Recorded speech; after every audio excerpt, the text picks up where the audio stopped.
Hey everyone, welcome back to another recovery update after my microdiscectomy surgery. Today we're diving into weeks 4 to 6 weeks post-op. It's been a bit of a roller coaster, but I want this video to remind anyone out there recovering that setbacks don't mean failure. Some days feel like progress and others feel like a step back, but that's all part of recovery. First, let's start with a quick catch-up from the earlier weeks since my last update was at the 1 week mark. Things started off pretty smooth. By day 8, my incision pain was completely gone and I had my surgical staples removed by day 11.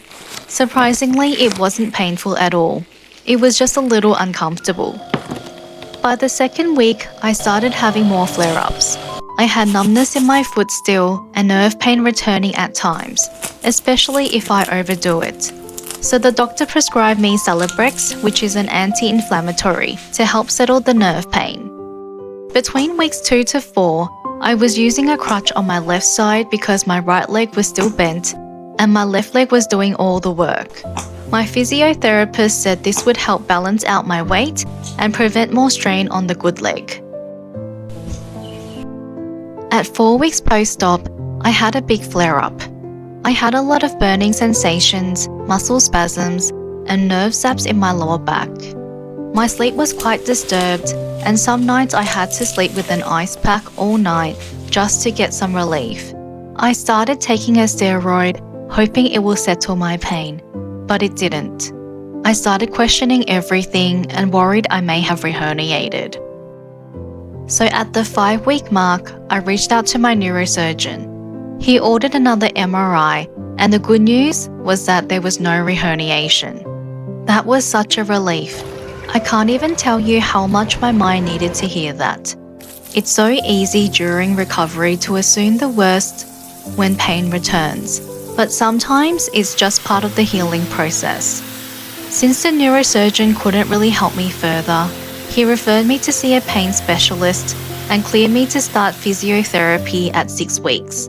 I also switched to a firmer mattress around this time, which honestly helped more than I expected. Then finally, week 6 came around and things started looking up again. I saw the physiotherapist and pain specialist on the same day.